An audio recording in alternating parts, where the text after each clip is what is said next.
எரிவாயு விலை உயர்ந்திருக்கிறது. இதனால் சிறு வணிகர்கள்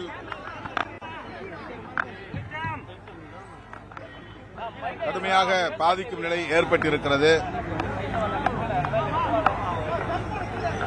ஆகவே அந்த எரிவாயு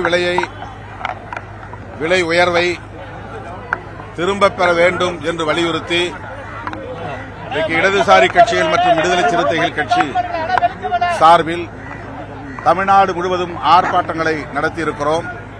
சென்னையிலும் இப்போது நடந்தேறியிருக்கிறது. இந்திய ஒன்றிய அரசு எளிய மக்களை சுரண்டும் வகையில் எரிவாயு சிலிண்டரின் விலையை உயர்த்தியிருப்பதை வன்மையாக கண்டிக்கிறோம். அதை திரும்பப் பெற வேண்டும் என்று வலியுறுத்துகிறோம். அதேபோல ரயில்வே துறையில் 2% பேர் பணியிடங்கள் 2% பணியிடங்களை பறிக்கும் வகையில்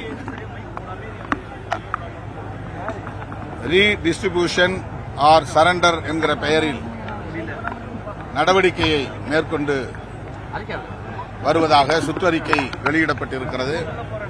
கடந்த ஏப்ரல் 24ஆம் நாள் இந்த சுற்றறிக்கை வெளியாகியிருக்கிறது. இது மிகவும் ஆபத்தானது.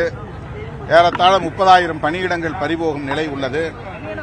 எனவே இந்த முயற்சியையும் இந்திய ஒன்றிய அரசு கைவிட வேண்டும் என்று இடதுசாரி கட்சிகள் மற்றும் விடுதலை சிறுத்தைகள் கட்சியின் சார்பில் வலியுறுத்துகிறோம். சார், நீங்க ஆர்ப்பாட்டத்தோடு சொல்லியிருக்கீங்க, நாடை எதிர்பார்த்து காத்திருக்கிறது, எந்த முடிவு எடுக்க போகிறது இடதுசாரிகளும் விடுதலை சிறுத்தைகள் என்ற நிலையில இருக்கக்கூடிய நிலையில நாளைக்கு உங்களுடைய நிர்வாகிகளோட கூட்டத்தை கூட்டுறீங்க. காலையில இந்த கூட்டம் நடைபெற்றாக்கா எப்பொழுது உடனடியாக அந்த முடிவுகள் அறிவிக்கப்படுமா? குறிப்பா தமிழகத்தில் இன்னும் ஆட்சி அமைக்காம கூட்டம் முடிஞ்ச பிறகு சொல்ல முடியும். கூட்டமே இன்னும் நடைபெறவில்லை. அப்புறம் நீங்க முன்கூட்டியே என்ன முடிவு என்று கேட்பது சரியாக இல்லை. கூட்டம் முடிந்த பிறகு பத்திரிகையாளர்களை அழைத்து முறைப்படி எங்கள் நிலைப்பாட்டை சொல்லுவோம். ஆனால் இடதுசாரி கட்சிகள் சிபிஐ, சிபிஎம் தலா 2 சட்டமன்ற உறுப்பினர்களை கொண்டிருக்கிற நிலையில் அவர்கள் மாநில குழுவிலே எடுக்கிற முடிவையும் அறிந்துதான் எங்கள் முடிவை நாங்கள் அறிவிக்க முடிவெடுத்திருக்கிறோம்.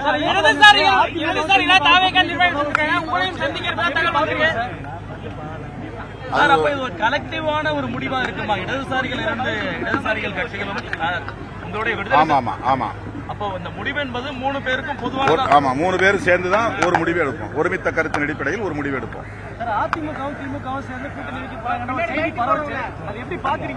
அது இன்னும் ஒரு ஷேப்புக்கு வந்த மாதிரி தெரியல, ஒரு வடிவத்துக்கு வந்த மாதிரி தெரியல.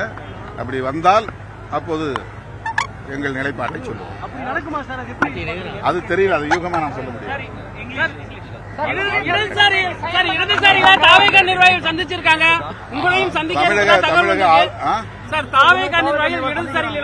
பேசியிருக்காங்க, உங்களையும் சந்திக்க இருப்பதா தகவல் வந்திருக்கு. சந்திக்கிறதா ஒரு இது இருக்கு. இதுவரையும் நாங்க யாரையும் சந்திக்கல. இடதுசாரிகளை 2 பேரையும் கடிதம் வந்து வாட்ஸ்அப் மூலமா அனுப்புனாங்க.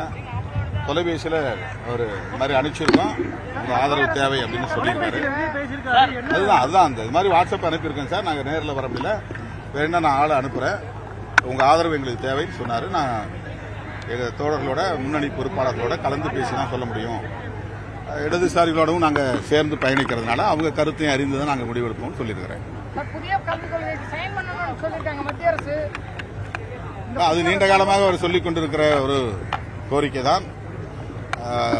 கடந்த 5 ஆண்டுகளில் திமுக அரசு அதற்கு உடன்படவில்லை. இப்போது புதிய அரசு இன்னும் அமையாத சூழலில் தலைமைச் செயலாளருக்கு அந்த அறிக்கை அனுப்பப்பட்டிருப்பதாக தெரிகிறது. புதிய அரசு அமைவதற்கு முன்பு அந்த முடிவை எடுக்கப் போகிறார்களா என்று தெரியவில்லை. புதிய அரசு வந்து என்ன செய்ய போகிறது என்றும் பொறுத்திருந்துதான் பார்க்க வேண்டும். ஆளுநர் அவர்களுடைய அணுகுமுறை அதிர்ச்சி அளிப்பதாக இருக்கிறது. பொதுவாக இதுவரையில் இருந்த மரபு என்கிற அடிப்படையில் சிங்கிள் லார்ஜஸ்ட் பார்ட்டி என்று சொல்வார்கள். தனி பெரும் கட்சி அதிக இடங்களில் அல்லது கூடுதலான இடங்களில் வெற்றி பெற்ற ஒரு கட்சியை பதவியேற்க அனுமதிப்பது, அதன் பின்னர் சட்டப்பேரவையில் அப்சல்யூட் மெஜாரிட்டி என்று சொல்லப்படக்கூடிய ஆட்சி அமைப்பதற்கு தேவையான எண்ணிக்கையை உறுதி செய்ய வேண்டும். அதாவது அதை 118 இடங்கள் அல்லது எண்ணிக்கை இருக்கிறது என்பதை உறுதி செய்ய வேண்டும் என்ற நடைமுறையைத்தான் பின்பற்றி வந்ததாக நாம் அறிகிறோம். இப்போது 118 பேருடைய ஆதரவு இருக்கிறது என்கிற ஆதாரம் தேவை. யாரெல்லாம் உங்களை ஆதரிக்கிறார்கள் என்பதற்கான ஆதாரம் தேவை என்று ஆளுநர் சொல்லியிருப்பதாகவும், அவ்வாறு அதை நீங்கள் இதுவரையில் காட்டவில்லை என்கிற கருத்தை எழுத்துப்பூர்வமாக தந்திருப்பதாகவும் தெரிகிறது. இது திட்டமிட்ட அவர்கள் தருகிற ஒரு நெருக்கடியாகத்தான் பொதுமக்களாலும் அறிய முடிகிறது. அதற்கு காங்கிரசோடு தாவேகா கொண்டிருக்கிற நட்பும் ஒரு காரணம் என்று சொல்லப்படுகிறது.